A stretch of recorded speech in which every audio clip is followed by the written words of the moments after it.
गांधी पाकिस्तान की बात कर रहे हैं, राहुल गांधी चीन की बात करते हैं, राहुल गांधी सोरोस फाउंडेशन के आका जो हैं जॉर्ज सोरोस, उनकी बात करते हैं। राहुल जी के पास अपना स्रोत तो है नहीं। वो दुनिया में जो भी भारत का विरोधी हो जाता है, भारत के विरोध में। हमको लगता है राहुल गांधी जी को अर्थव्यवस्था की बिल्कुल जानकारी नहीं है। किस प्रकार से उन्होंने पढ़ाई की है उसमें बहुत बड़ा प्रश्न चिन्ह है। देखिए, दो उदाहरण हैं दुनिया के सामने और हमारे देश के सामने। 1998 में इसी भारतीय जनता पार्टी की सरकार में, कांग्रेस में तो हिम्मत थी नहीं, आपको ध्यान हो कि हमने परमाणु परीक्षण किया और अमेरिका के कई एक सहयोगी देशों ने हमारे ऊपर इकोनॉमिक सैंक्शन लगा दिए। हमने क्या किया या हमारे देश के लोगों ने क्या किया?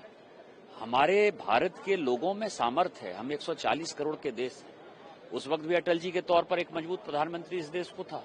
आज तो उनसे भी ज्यादा जो है मोदी जी मजबूत प्रधानमंत्री हैं। हमारी इकोनॉमी 1999 से जो बढ़नी स्टार्ट हुई, जब तक कि ये कांग्रेस ने जो है तमाशा नहीं किया, चिदम्बरम और सभी लोगों ने करप्शन स्टार्ट नहीं किया, तो 2007-8 तक भारत की इकोनॉमी 8-9% के रफ्तार से बढ़ती रही। आज हमारे पास मौका है, हमारे पास नेतृत्व है, तो ये उदाहरण सामने है। और भारत जो है उसकी जो इकोनॉमी अभी 6-7% पर है, मैं दावे के साथ कह सकता हूं कि 10%, 12% पर किस दिन चला जाएगा नहीं पता। दूसरा उदाहरण है कि 1965 में, मैं इसीलिए बातें कह रहा हूं कि माननीय मोदी जी इस एशिया महादेश में सिंगापुर के जो प्रधानमंत्री हैं ली क्वान यू, जिन्होंने कि सिंगापुर बनाया, 1965 में मलेशिया ने उनको बाहर कर दिया सिंगापुर को, क्योंकि वो गरीब जगह था। अभी ऑर्चिड रोड जो उनका सबसे फेमस रोड है सिंगापुर का, जाएंगे तो उसके एक स्टेशन का नाम जो है वो धोबी घाट आज भी है। धोबी घाट मतलब कपड़े धोते थे लोग। आज सिंगापुर कहाँ है, मलेशिया क्या है? अरे ये मोदी जी की सरकार है, हम मजबूत हैं, 140 करोड़ लोगों के सामर्थ्य पर हमें भरोसा है। इन चीजों से कोई फर्क नहीं पड़ता। राहुल को देश का साथ देने के बजाय वो कहीं न कहीं ट्रंप का साथ। राहुल गांधी पाकिस्तान की बात कर रहे हैं, राहुल गांधी चीन की बात करते हैं, राहुल गांधी सोरोस फाउंडेशन के आका जो हैं जॉर्ज सोरोस, उनकी बात करते हैं। तो निश्चित तौर पर जो जितनी विदेशी शक्तियां भारत को कमजोर करना चाहती हैं, उसके प्रणेता, उसके नेतृत्वकर्ता, उसके मार्गदर्शक राहुल गांधी। राहुल जी के पास अपना स्रोत तो है नहीं। वो दुनिया में जो भी भारत का विरोधी हो जाता है, भारत के विरोध में बोलता है, वो उनका अपना हो जाता है और उसका वो वक्तव्य ले लेते। अपने देश के प्रधानमंत्री का वक्तव्य नहीं लेते हो क्या? अपने देश के अर्थशास्त्रियों का वक्तव्य आप क्यों नहीं लेते हो? भारत दुनिया की सबसे तेज गति से आगे बढ़ने वाली अर्थव्यवस्था है और भारत अब किसी भी देश पर निर्भर नहीं है। वो आत्मनिर्भर भारत की तौर पर वो उभर रही है।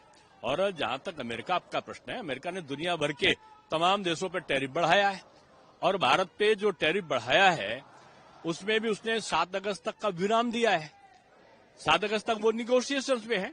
हर विदेश व्यापार में चाहे जिस देश के साथ में हो, वो ट्रेड निगोशिएशंस होते हैं और उसके बाद सारी चीजें तय होती हैं। भारत का भी चला, भी हमने यूके में हमारे ट्रेड एग्रीमेंट्स में, हमने यूरोपियन कंट्रीज में जो यूरोपियन यूनियन है उसमें भी हमने निगोशिएशंस किए। हमारे पास खुला बाजार है और भारत स्वयं में बड़ा उत्पादनकर्ता बन चुका है। और जो टैरिफ की आप बात कर रहे हो, तो निर्यात करने वाले देश पर इसका असर इतना नहीं आएगा, इसलिए कि अमेरिका ने स्वयं कहा है जो भारत से इलेक्ट्रॉनिक गुड्स हैं, जो कंप्यूटर है, जो मोबाइल है, उनको उन्होंने टैरिफ के दायरे से भी मुक्त रखा है। और हमारा 90% जो निर्यात है वो इन्हीं तीनों चीजों का है। तो इस प्रकार का जो वक्तव्य है, अभी तो निगोशिएशन चल रहे हैं, 7 अगस्त तक का समय है।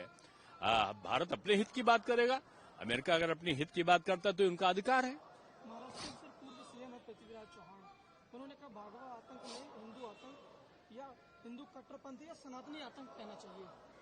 अब ये कांग्रेस के राहुल गांधी जी ने कहा है कि उनके वहां कुछ लंगड़े घोड़े हैं, कुछ जो है वो बारात में नाचने वाले घोड़े हैं, और उन्होंने कहा कि कुछ जो है वो रेस के घोड़े हैं। अब उनका इशारा लंगड़ा घोड़ा और नाचने वाला घोड़ा से अपने पुराने लोगों के प्रति ही था।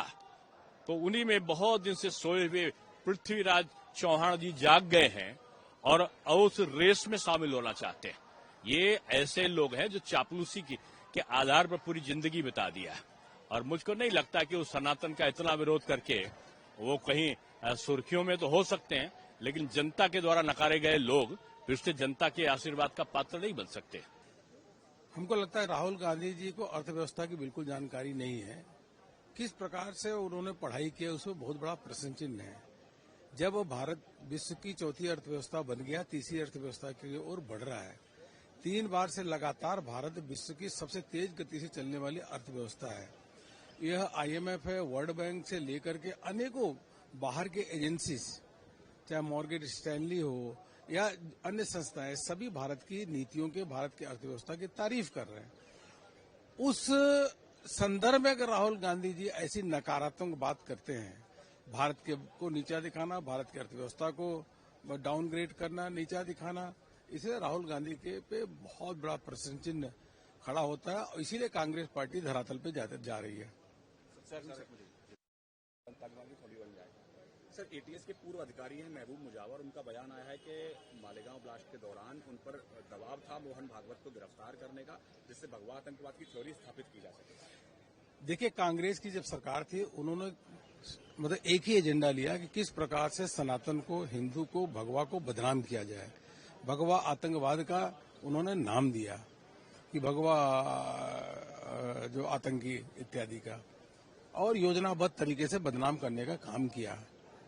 देश की जनता को उस समय भी विश्वास नहीं था।